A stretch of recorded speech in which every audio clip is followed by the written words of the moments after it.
Around 2011, I worked for the Department of the Navy, and I was a GS 14. And I was content. Now, GS 14 is kind of a mid level manager. Well, there was this other GS 15 who said to me, Carla, are you a 15? I said, no.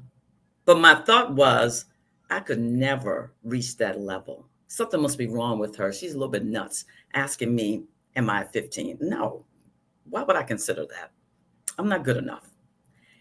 And then a few months passed by, and she said again, Carla, are you a 15? And I said, no. I wanted her to stop. And then she said, you need to think about it. You need to think about reaching that level. And I thought, because again, I'm not good enough at all. So eventually, in a year or two, she became a senior executive and she opened up a position for GS 15. Again, that's like a manager of managers. Some people consider it a junior executive.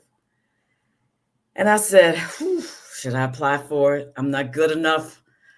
I don't think I have what it takes. And I waited days before it closed, but it closed on a Monday at 11:59 p.m.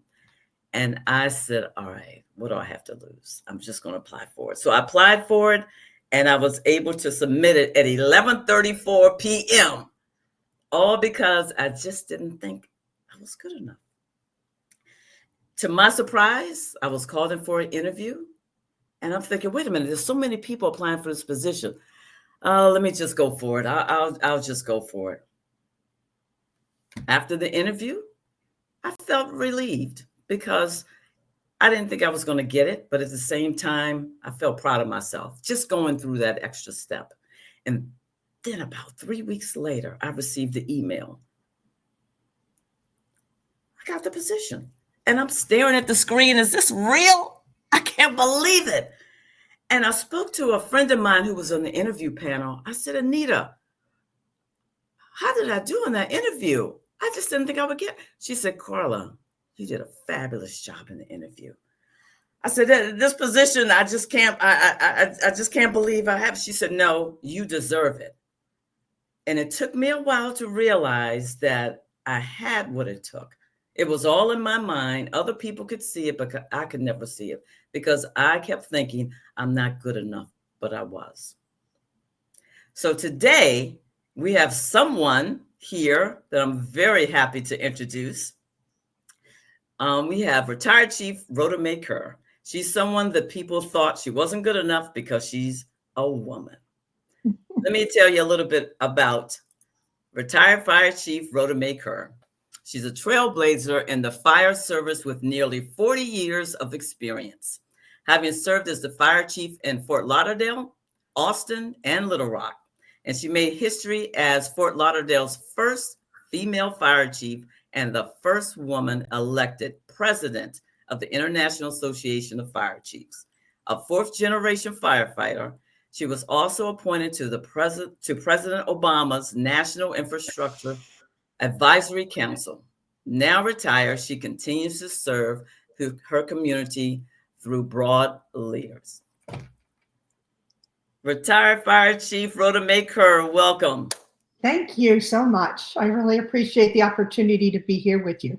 Oh, and everyone that's here, welcome to Lead Like You Mean It, people. So I have a few questions for you. Let's see if we'll get through all of them. I doubt it because I believe we're going to have a great conversation. I think I'm going to have a hard time doing that, but we'll try. Okay. My first question for you, you achieved something that wasn't the norm. Becoming fire chief and overseeing 3 different districts. Tell us about your journey and working through the ranks, and what was the biggest barrier you had to break through? So I guess the best way to start is the biggest barrier was being a woman, and just trying to get hired. I mean, to start with, as a firefighter, back in that time, it was like 1982, somewhere around there, and they didn't want women in the organization. So they made the physical ability test as difficult as they could. So either we didn't pass it or they scored it numerically. So for example, if you had to do 10 pull-ups and you did more than in a certain period of time, say 2 minutes, and if you did more than that, then you got more points. Well, in most cases, the men can do way more pull-ups than the women can. And the same thing with, push-ups, and what that had to do with being able to be a firefighter, we've never been able to figure out. But so just getting hired was a big challenge. So I finally did get hired as a firefighter with Fort Lauderdale Fire Rescue. And then shortly thereafter, being exposed to not having gear that fit, no uniforms for women, no showers, no bathrooms, no gender specific areas to change your clothes. I said, I want to be in charge one day so I can fix this. So there started my journey. And before I started in the fire service, I had 13 years teaching school and coaching sports. So, I wasn't just like a newbie with no experience, on how to lead and how to challenge people. So I started taking promotional exams as soon as I could. And I probably had the fastest promotional rise in the history of the department at that time. Wow. So, and I became a company officer and, kept moving up. But each time you'd go to take a promotion, there was always somebody, and they were always the men in the organization, and not all of them, just a certain group of them that were so competitive and so afraid you were going to take their promotion away. I mean, there weren't that many promotions happening. So you had to score at the very top of this promotional list in order to get the promotion. So they were always putting me down and excluding me from things. And I can give you a couple examples. Like we all were in an admin, and I'm a chief officer at this time. Mm-hmm. And the group of men that were my coworkers would all walk out the door right past my office, go to lunch, and never once invite me. Or they'd have meetings and I wouldn't be told about a meeting. And then you go, well, why weren't you at the meeting? Well, you got to let me know about them first, right? Mm-hmm. But, and this went on. And then one of them became my supervisor, and he gave me assignments that were absolutely impossible to complete in the time frame that he allocated. And then that would reflect on my performance evaluation, which in turn impacted my merit increases. So, and then I went to the fire chief about it and talked to him, and he didn't do anything because he wasn't any better than them. But eventually we got a chief that put a stop to that. But the best part of the story is each one of those men, and I'm not naming any one of them, they're in my head and I know who they are. They know who they are. But each one of those men wanted to be a fire chief. And guess what?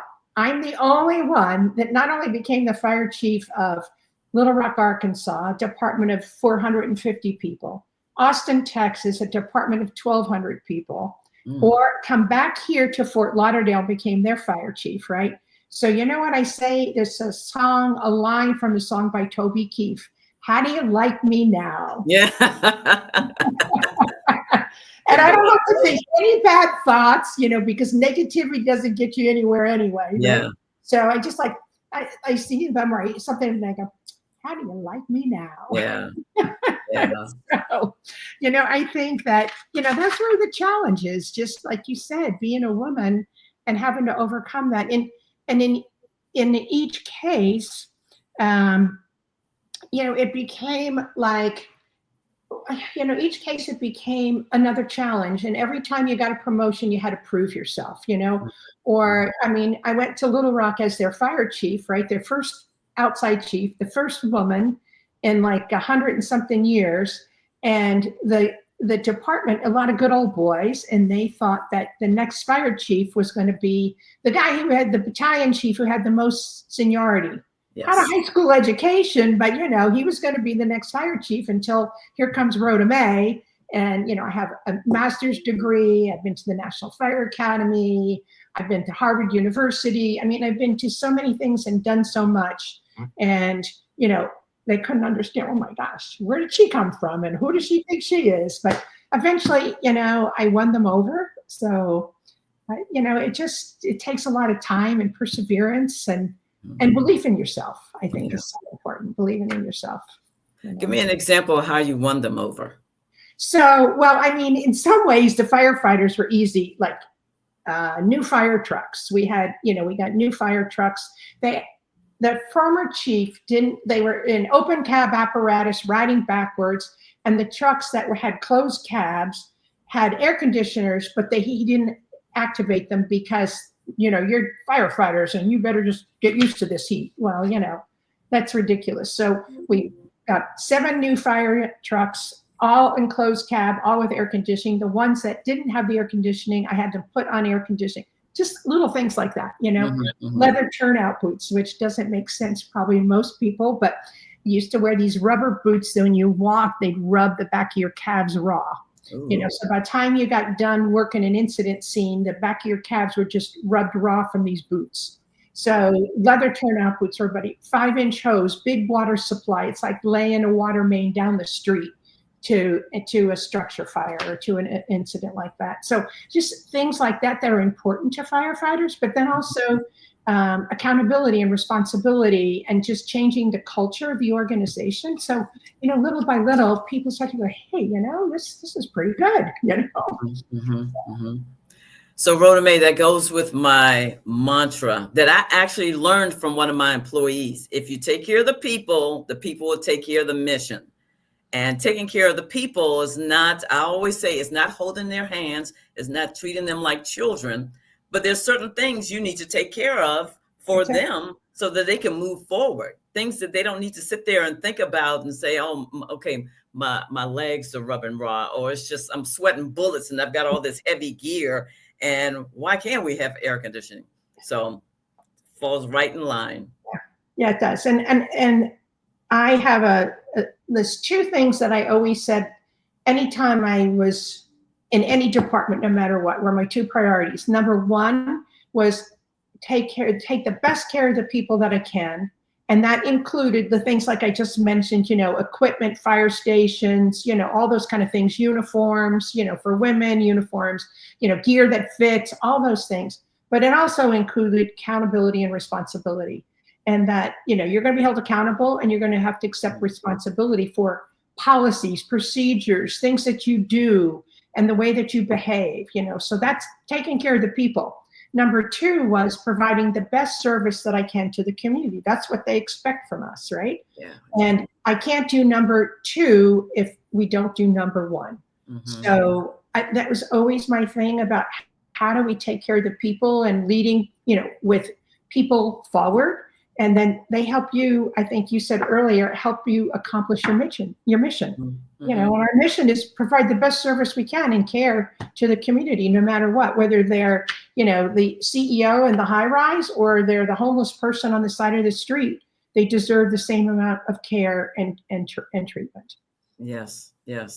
And I would have never thought about that. Of course, I don't have any experience being a firefighter, but just the thought of it's just not taking care of those in the firehouse is also because you are servicing the community. Right. So what type of feedback have you received from the community based on your efforts?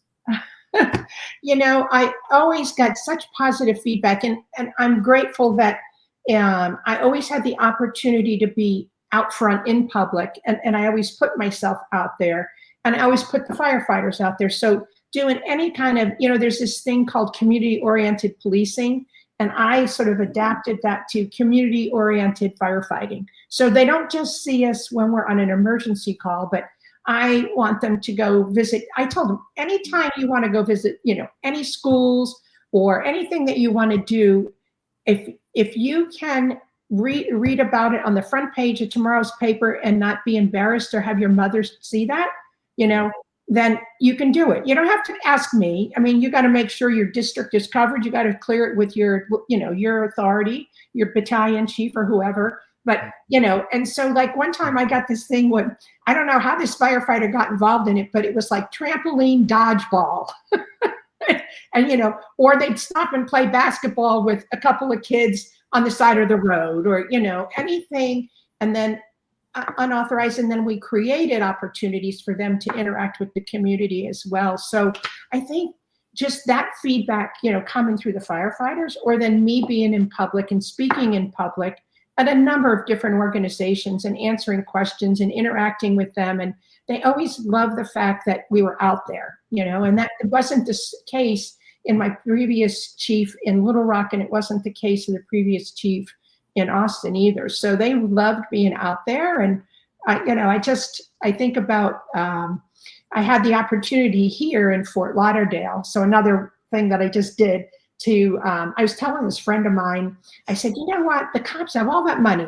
They can, wrap the truck for this or wrap their cars for this event or that event. And I said, I just wish I had money. I want a pink fire truck. She looks at me and she goes, Rhoda Mae, that's what I do. We'll do that for you. So she worked for a big printing company. They wrapped my whole truck pink.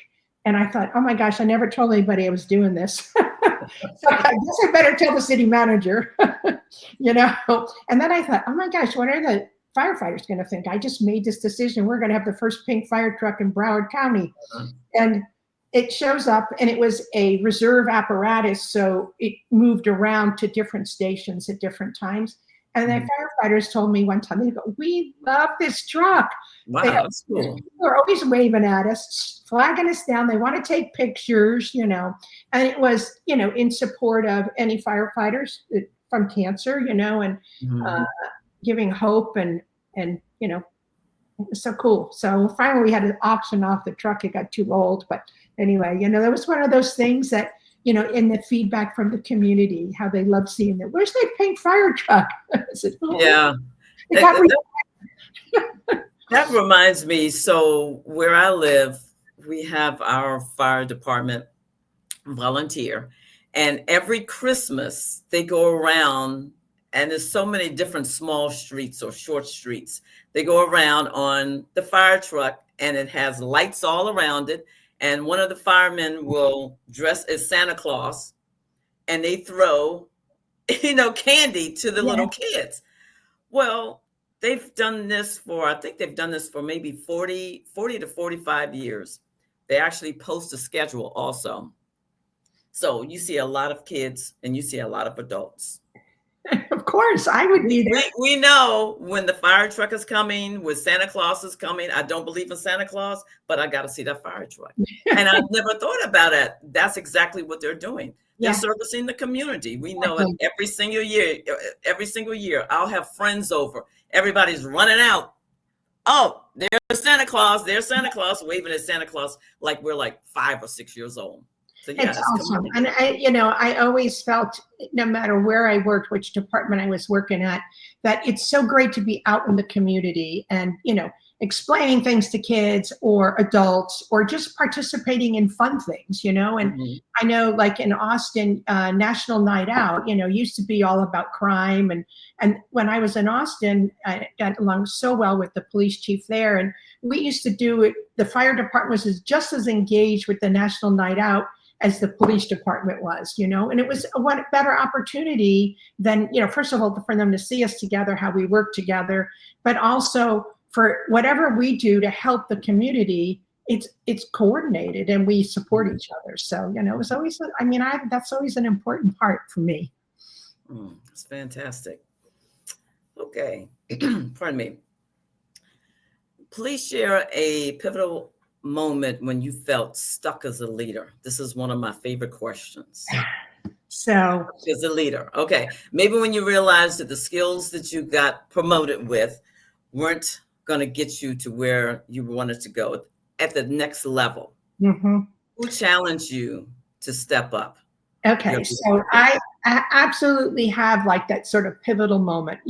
All of my promotions, for the most case, here in Fort Lauderdale is where I started, right? From firefighter to driver to company officer to chief officer to executive officer.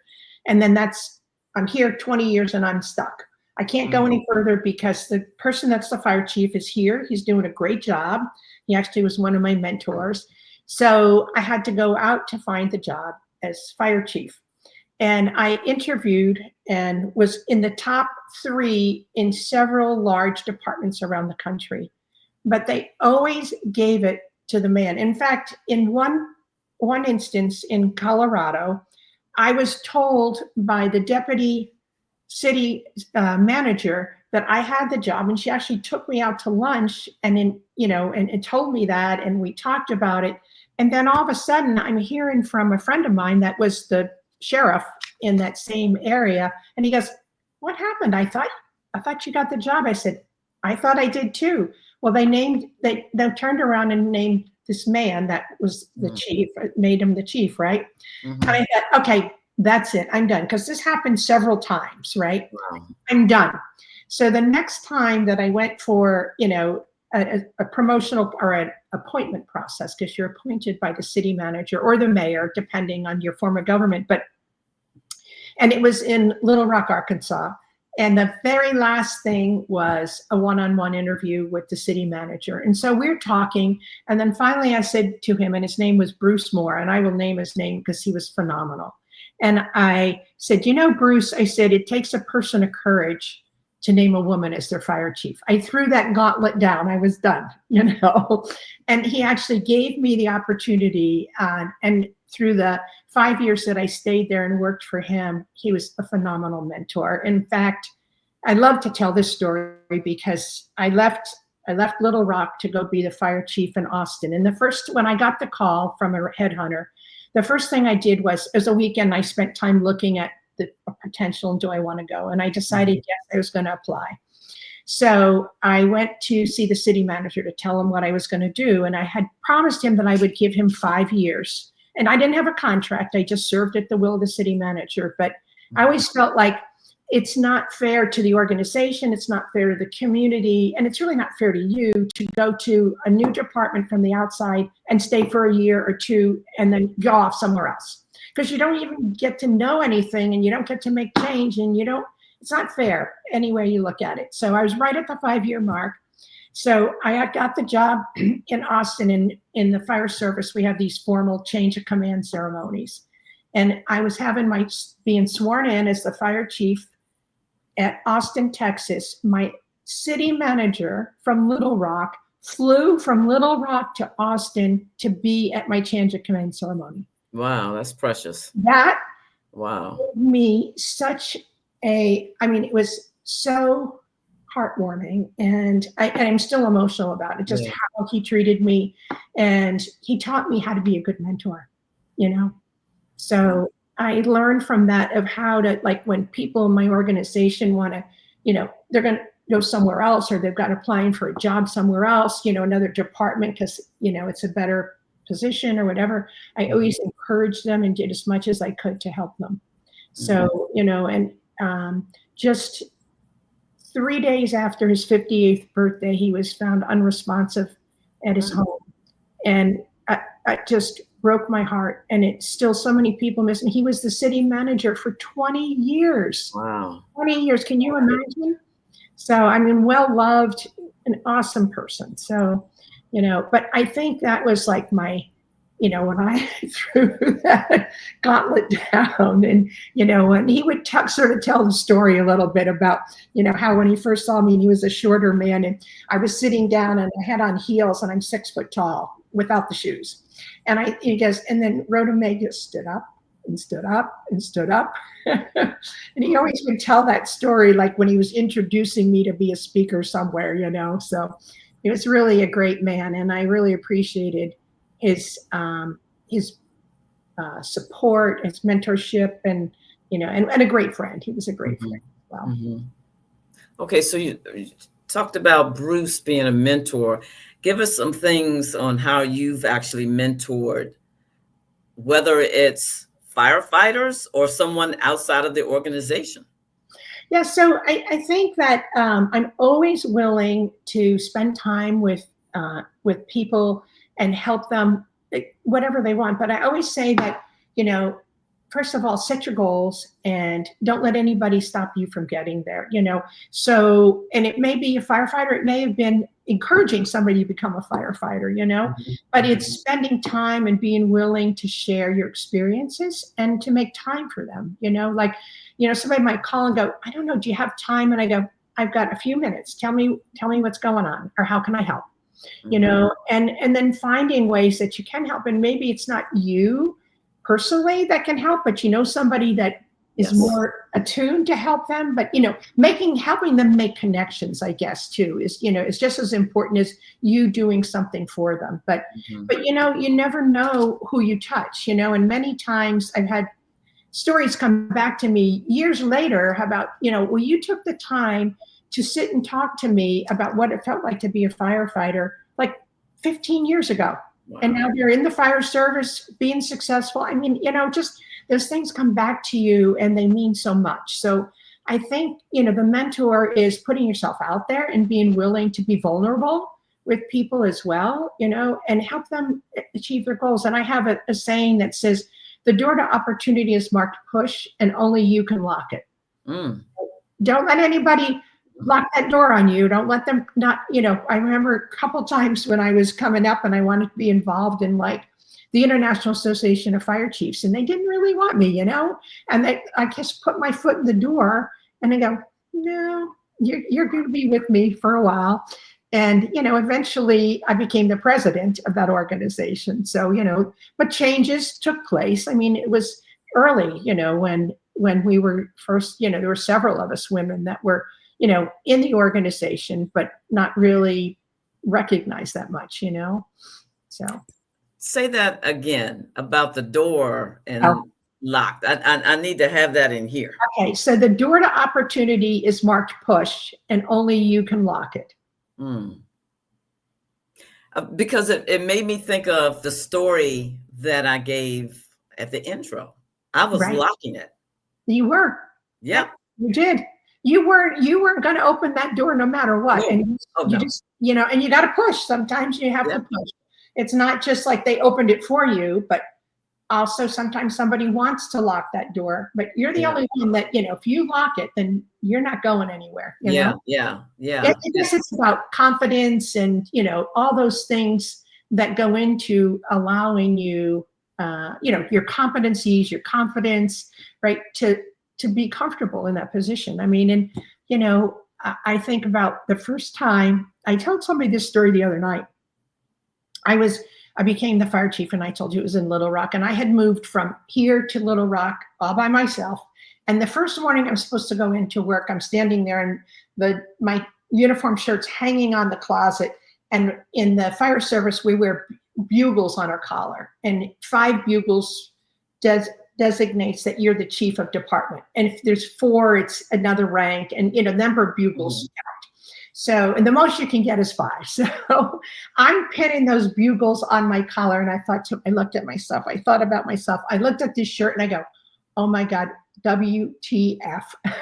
Like, oh my gosh, what am I doing? You know, like I'm risking myself. I don't have a contract. I mean, I could really fail at this, you know, I could be awful. I had never been a fire chief before. Like when you go from being a fire chief to a fire chief in a different department, it's different. You know, you have that confidence, you have that experience, right?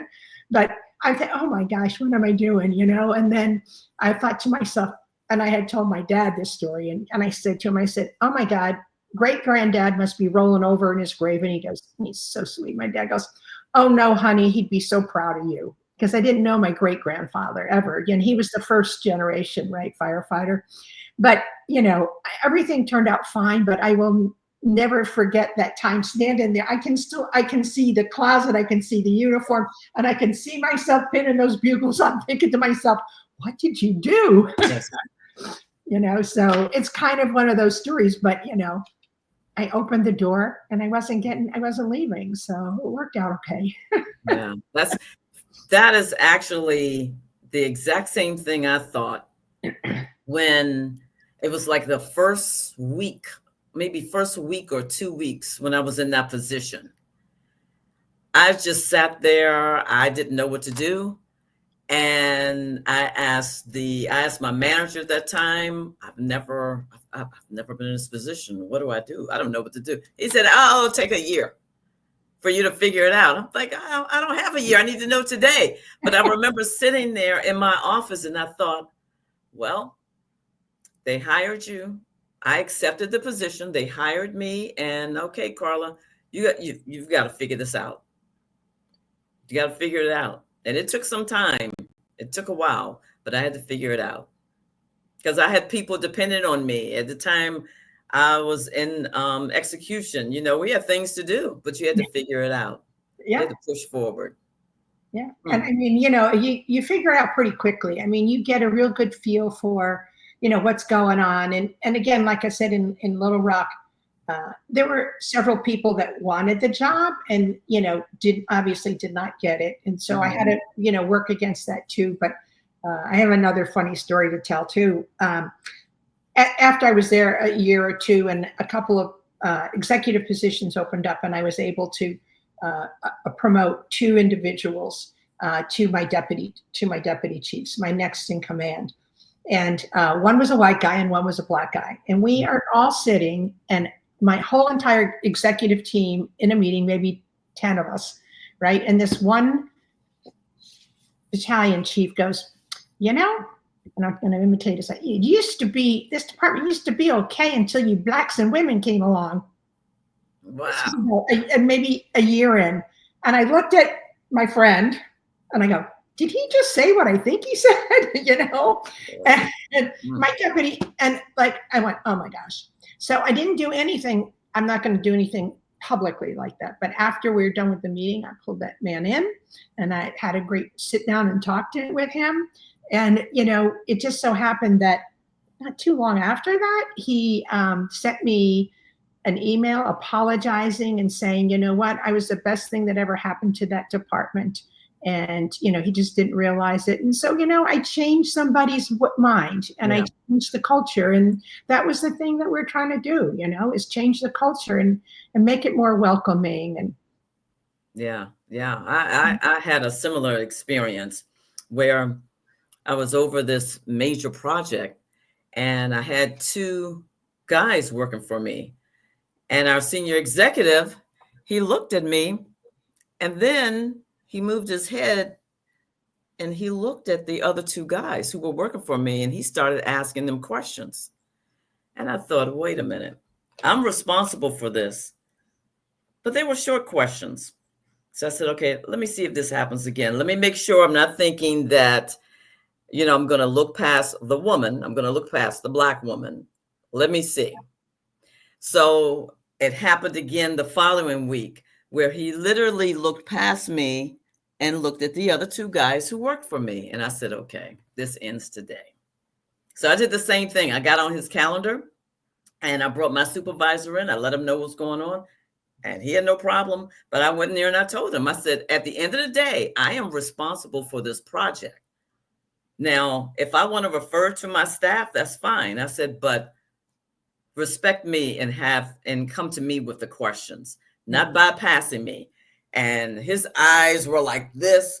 And he said, well, Carla, and then he said, well, you know what? I have to confess, I think I'm just more comfortable with who I'm comfortable with. I said, but I'm responsible for it. And you're going to hold me accountable. He said, yeah, I am. And throughout that time, I ended up with a great relationship with him. Yeah.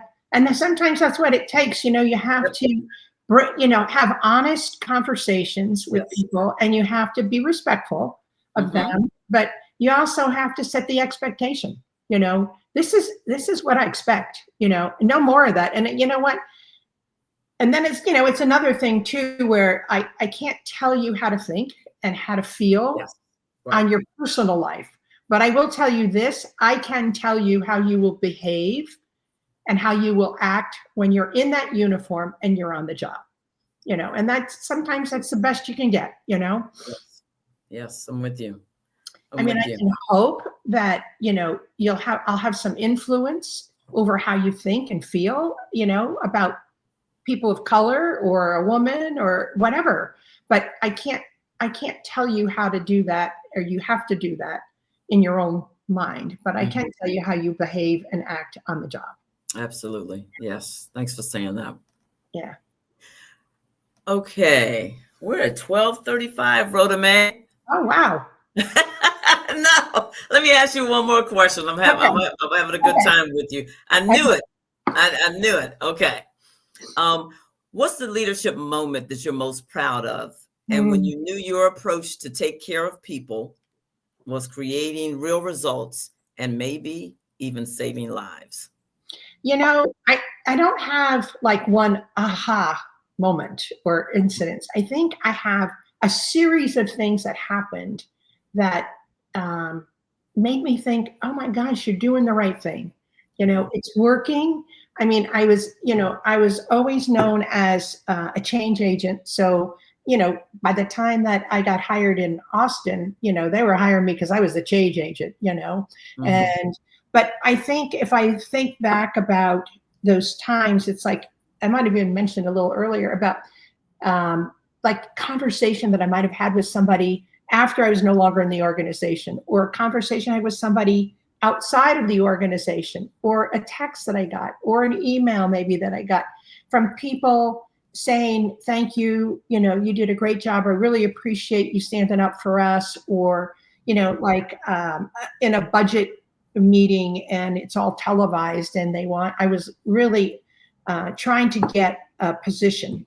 And I mean, it took me an hour and a half debating with council over something at a council meeting, right? And I wasn't giving up. The city manager even said, well, maybe you bring, I said, no, I can't bring it back. I got to get it through. I'm going to get this. And I stood up there and I fought. And then later on, somebody posted something on the city, department-wide email. I said, if you didn't see Chief Kerr fight for us the other night, then you need to go back and review the film, Way to go. So, knowing that I stood up for them, I fought for them, that I put them first, so I think it's a lot of small things. And if I think back to, the behaviors that were no longer acceptable, and people recognizing that and appreciating that, it used to be something like, oh, that's just so-and-so. They've always been like that. I go, well, it's not okay. I don't care if they've always been like that. It stops now. And, everybody else, that you're all getting paid the same. And, this one is an idiot and doesn't even belong in the organization. He should have been fired like 10 years ago. And nobody would take to do it. Or like one time it was a woman, and she really nice woman, but she was totally incompetent. And she should have never gotten past her probationary year, yet she'd been there 10 years.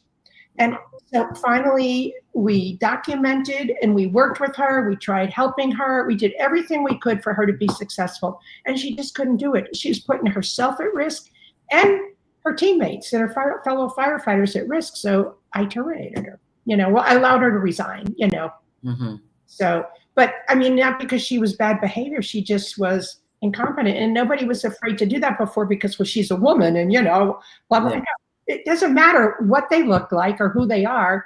If they're not doing what they're supposed to do, then you need to take the appropriate action. And that means much more to the people that, 1,199 other members of the organization, that you're taking action and you're protecting them and taking care of them. So I think, all these moments and things that I was able to accomplish are what I hold close to my heart. But I'm so appreciative that I had the opportunity to do those things. Oh, that's fabulous. Fabulous. Well, retired Chief Rhoda Mae Kerr, thank you so very much. Glorious, I'll tell you. No more budget, meetings, no more fighting for money and programs and projects. But I still stay in touch with folks, and I still get involved with some of the promotional activities or retirement, ceremonies, or, so it's nice. It's I'm good with you. Close. Yeah. Well, you're part of a community community that's going to go on for decades upon decades. So, but thank you for this time. It's been fabulous. I thank you. And I thank you that you're showing your axes on the wall. That's so cool. Thank you so much. Thanks. Thank you for your service. I do want to say to all of you who are on the line, I think I mentioned it earlier. I can't remember. We just had such a great conversation. I am giving away my book for free. DM me in LinkedIn, Facebook, or Instagram if you're interested. And I'm giving it to 5 people. So I have my book. My book is called Let's Get Down to Business. Again, giving it to 5 people. DM me on LinkedIn, Facebook, or Instagram, and we'll work together. All right, Fire Chief Rhoda Mae Kerr, thank you so much. You're welcome. Thank you, everyone. Thank you, Connie, our producer. We appreciate Fabulous job again. it. Okay. Thank Bye, you. everyone. Bye-bye.